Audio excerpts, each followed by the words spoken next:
Hey there, welcome to Life Noggin. When the vaccines for COVID-19 were approved this past winter, I think the whole world breathed a huge sigh of relief. Finally, the end to the pandemic was in sight. But it's been months since then, and while some social restrictions have lessened, we're still in a pandemic.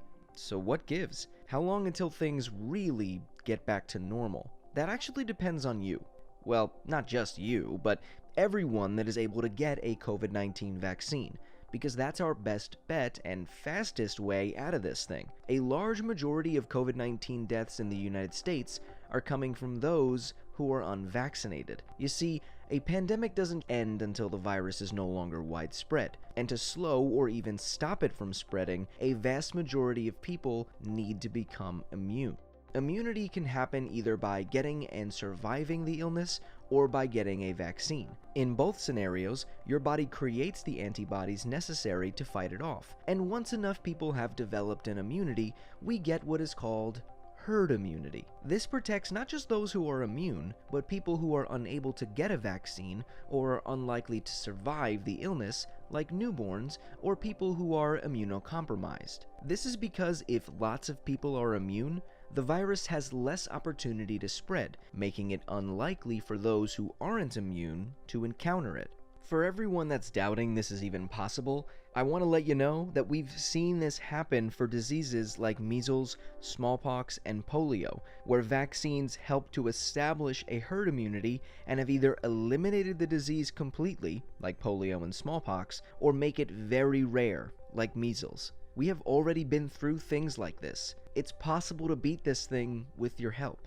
The amount of people that need to be immune for herd immunity to work varies depending on how contagious the virus is, which is measured by how many people an infected individual can infect. For example, measles is very contagious, so it needs a high number of people to be immune for herd immunity to kick in, between 90 and 95% of the population. For COVID-19, estimates range from 70 to 90% of the population, though this could change if more contagious variants emerge. These high percentages are why vaccines are so important, and why experts are strongly advocating for people to get a COVID-19 vaccine and not to rely on infection to become immune. Even if you've had COVID-19, they still recommend you get vaccinated to increase your immunity.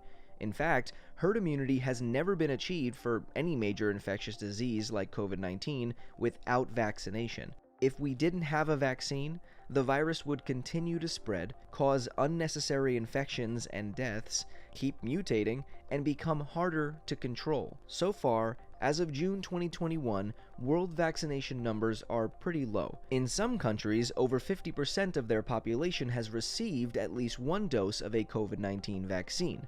The United States, for instance, just reached this number, but the majority of countries have a much lower percentage, and worldwide, only 10% of people have gotten at least one dose. I know some people are nervous about getting the vaccine, but if this helps even a little bit, Triangle Bob got the vaccine and nothing bad happened to him. And if you watch Life Noggin, you know that bad things always happen to him. But yeah, he's fine.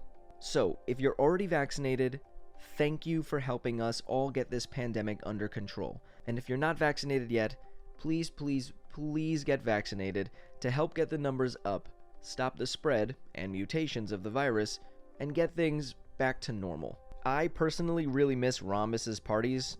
They are wild.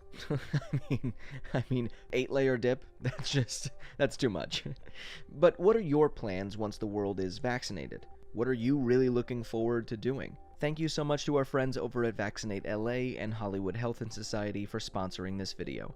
For more information on how to get vaccinated, visit the website on the screen here.